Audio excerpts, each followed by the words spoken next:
बहुत बहुत स्वागत है सभी का हमारे यूट्यूब चैनल स्टूडेंट्स मीडिया में। मैं हूं राज, आप देख रहे हैं स्टूडेंट्स मीडिया यूट्यूब चैनल। वैसे छात्र छात्राएं जो बीएड या डीएलएड में एडमिशन लेने वाले हैं या बीएड या डीएलएड कंप्लीट कर चुके हैं, पिछले वीडियो में मैंने आपसे पूछा था कि सीटेट पर वीडियो वगैरह चाहिए तो बताइए। आपके बहुत सारे कॉमेंट्स आए कि हाँ सर सीटेट और एस्टेट के ऊपर जो है कि वीडियो बनाई जाए।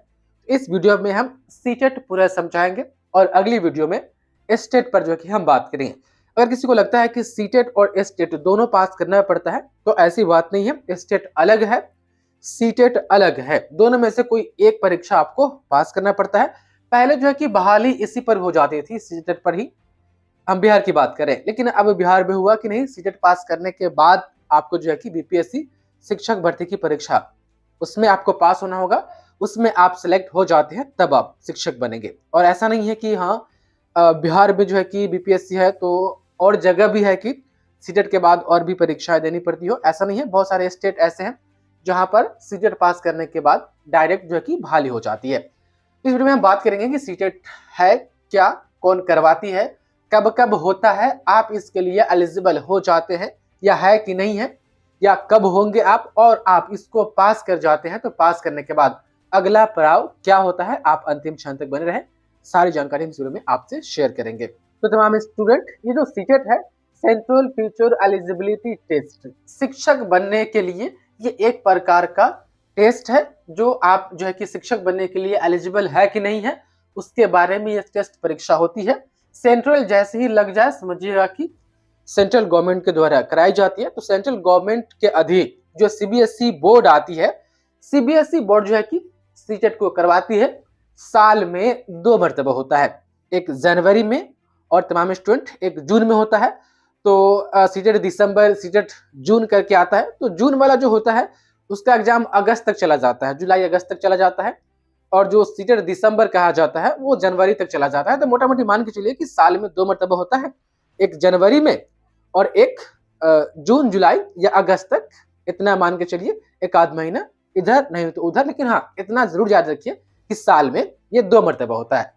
सीबीएसई के द्वारा करवाई जाती है, इसलिए सेंट्रल टीचर, सी से सेंट्रल नाम है, टीचर एलिजिबिलिटी टेस्ट। और यहाँ पर यदि बी लगा रहता तो वो बीटेट हो जाता, बिहार टीचर एलिजिबिलिटी टेस्ट। सारे स्टेट इस प्रकार का टेस्ट चाहे तो करवा सकती है, लेकिन सारे स्टेट हर साल अपने स्टेट का, जैसे कि बी टेट बिहार का हो जाता, एच टेट हरियाणा का हो जाता, पी टेट पंजाब का हो जाता, यूपी टेट यूपी का हो जाता, लेकिन सारे स्टेट जो है कि हर साल नहीं करवा पाती है। सीबीएसई हर साल करवाती है, इसलिए स्टेट गवर्नमेंट जो है कि सीटेट को ही जो है कि पात्रता परीक्षा पास मान करके और उसी पर आय का प्रोसेस पूरा करती है। बिहार में बहाली पहले इसी पर होता था, लेकिन अब बीपीएससी आ गया। तो तमाम स्टूडेंट, ये जो पहला क्वेश्चन है सीटेट क्या है, तो सीटेट एक शिक्षक बनने के लिए आप एलिजिबल है कि नहीं है, आपके अंदर वो एबिलिटी है कि नहीं है, वो एबिलिटी चेक किया जाता है। इस परीक्षा को आप पास कर जाते हैं तो समझिए कि आप एलिजिबल है। इसे कौन कौन दे सकता है, तो पहले था कि आप बीएड या डीएलएड कर रहे हैं, आप फाइनल ईयर में गए, फाइनल ईयर का परीक्षा आप दे दिए, अपेयरिंग में है, तब आप इस फॉर्म को भर सकते थे। लेकिन 2023 में अगस्त में एनसीटी ने साफ कह दिया कि ऐसा नहीं है। आप बीएड या डीएलएड में एडमिशन सिर्फ आपका कंफर्म हो जाता है, आपका एडमिशन हो गया समझिए, तो आप इस परीक्षा को देने के लिए एलिजिबल है। अभी तमाम स्टूडेंट, अब ये जनवरी 2024 चल रहा है और सीटेट जो दिसंबर 2023 वाला था वो दिसंबर में एग्जाम न हुआ, जनवरी में होगा। 21 जनवरी को इसका एग्जाम होने वाला है। ये जो दूसरा क्वेश्चन है कि इसे कौन कौन दे सकता है, तो आप यदि बीएड या डीएलएड में आपका एडमिशन हो गया, फर्स्ट ईयर आप पास किए चाहे ना किए, आपका एडमिशन कंफर्म हो गया, बस आप इस एग्जाम में बैठ सकते हैं, इस एग्जाम को दे सकते हैं। अब देखिए बीएड और डीएलएड, अभी ध्यान रखिएगा, आगे क्लियर करेंगे। इसमें 2 पेपर होता है। सीटेट में कितने पेपर की परीक्षा होती है, तो तमाम स्टूडेंट 2 पेपर का एग्जाम होता है, पेपर 1 और पेपर 2।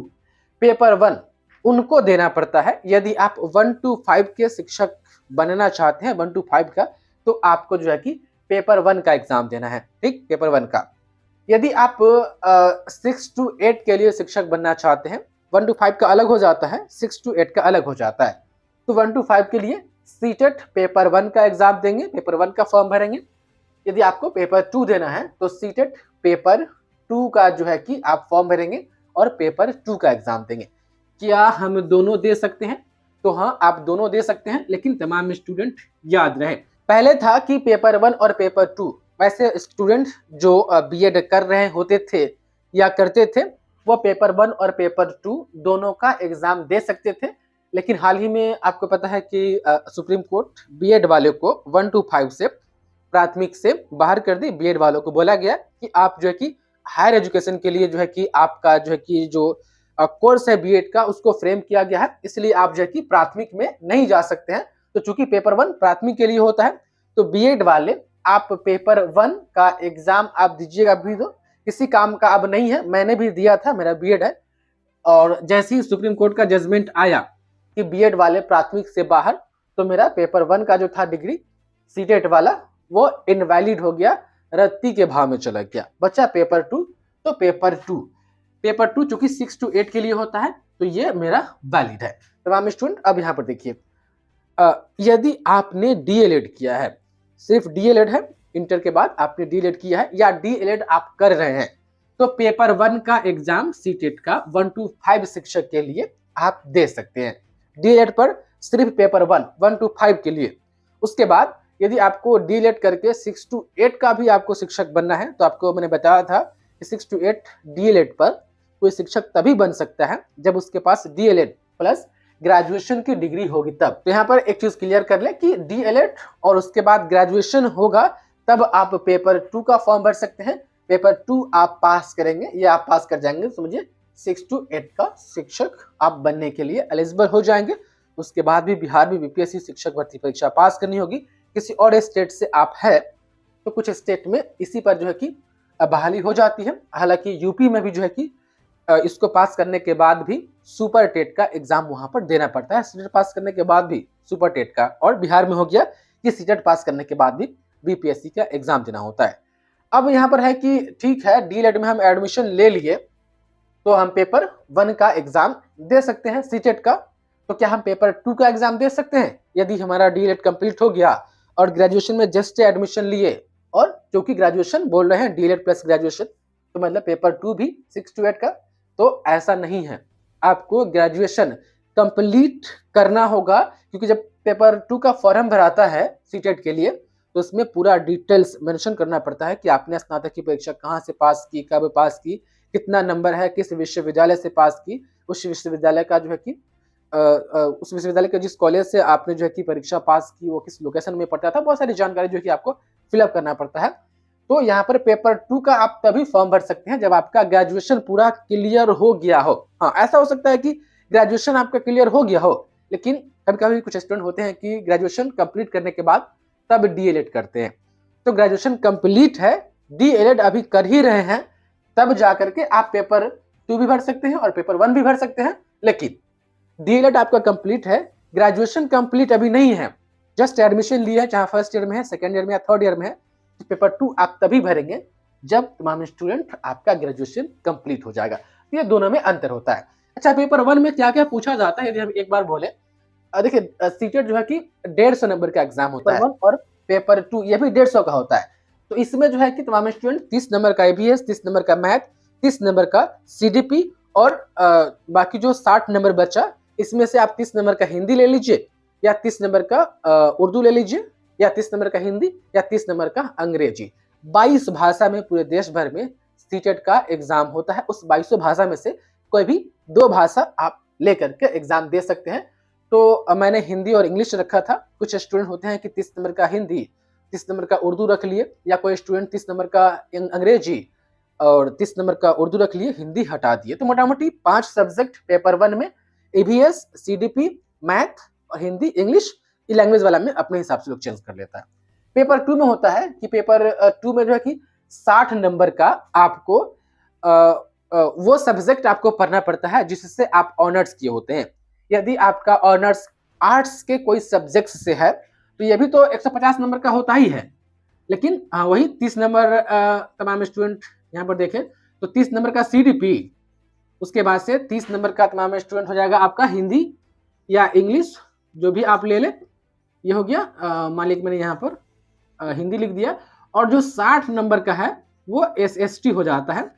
SST उसको बोला जाता है शॉर्ट में। यह 60 नंबर आपके ऑनर्स सब्जेक्ट से जो है कि रिलेट करता है। ऑनर्स में भी साइंस, सोशल साइंस और कॉमर्स देखा जाता है, यहाँ पर पर्टिकुलर सब्जेक्ट वाइज नहीं। यदि आपका ऑनर्स कोई भी है, आर्ट्स में यदि वो मैच कर रहा है तो आपको आर्ट्स से 60 नंबर का आर्ट्स पेपर का तैयारी करना पड़ेगा, जिसमें से हिस्ट्री होगा, ज्योग्राफी होगा, पॉलिटिकल साइंस होगा, उसका भी उसमें भी CDP आता है। इसको एक्सप्लेन करेंगे तो ये बहुत लंबा वीडियो हो जाएगा। शॉर्ट में समझिए कि यदि मेरा ऑनर्स आर्ट्स से है यानी सोशल साइंस है तो हमको 60 नंबर का सोशल साइंस पढ़ना पड़ेगा, और यदि मेरा ऑनर्स स्टूडेंट साइंस से है तो हमको 60 नंबर का साइंस पढ़ना होगा। यदि किसी का ऑनर्स कॉमर्स से है फिर भी उनको 60 नंबर का जो है कि वो आर्ट्स से ही पढ़ना पड़ेगा, सोशल साइंस ही पढ़ना पड़ेगा।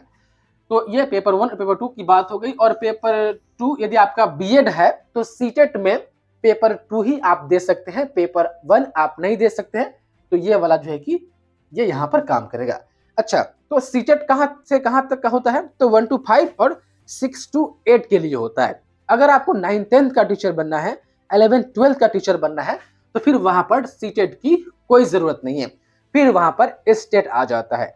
स्टेट में भी 2 पेपर होता है, हम बात करेंगे अगली वीडियो में स्टेट में किस हिसाब से होता है सब्जेक्ट वगैरह को लेकर के। लेकिन यहाँ पर ये देखिए कि सीटेट होता है तो सिर्फ 1 to 5 के लिए, और 6 to 8 के शिक्षक बनने के लिए डीएलएड यदि आपका है सिर्फ तो पेपर 1 दे सकते हैं। डीएलएड के साथ आपका स्नातक है तो आप जो कि पेपर 2 भी दे सकते हैं। और यदि आपका बीएड है तो सीटेट में पेपर 1 अब नहीं दे सकते हैं, इसको बाहर कर दिया गया है, सिर्फ पेपर 2 दे सकते हैं। और पेपर 2 का सब्जेक्ट मैंने आपको बता दिया कि कौन कौन है। तो सीटेट पास करने के बाद तब जाकर के फिर बीपीएससी की जो परीक्षा, भर्ती परीक्षा आती है, उसमें यदि आप 1 to 5 के लिए आपने सीटेट पास की है तो वहां पर 1 to 5 का फॉर्म भरिएगा। यदि आपने 6 to 8 के लिए सीटेट पास की है तो बीपीएससी में भी 6 to 8 के शिक्षक बनने के लिए आप वहां पर फॉर्म भरिएगा, फिर उसका एक अलग प्रोसेस है। तो उम्मीद है कि सीटेट के बारे में आपको समझ में आ गया होगा। इसमें से कुछ और सवाल आपके हैं, कुछ बचे हुए, तो आप इस वीडियो के कमेंट बॉक्स में अपनी बात रख सकते हैं। बहुत बहुत धन्यवाद आपका इस वीडियो को देखने के लिए।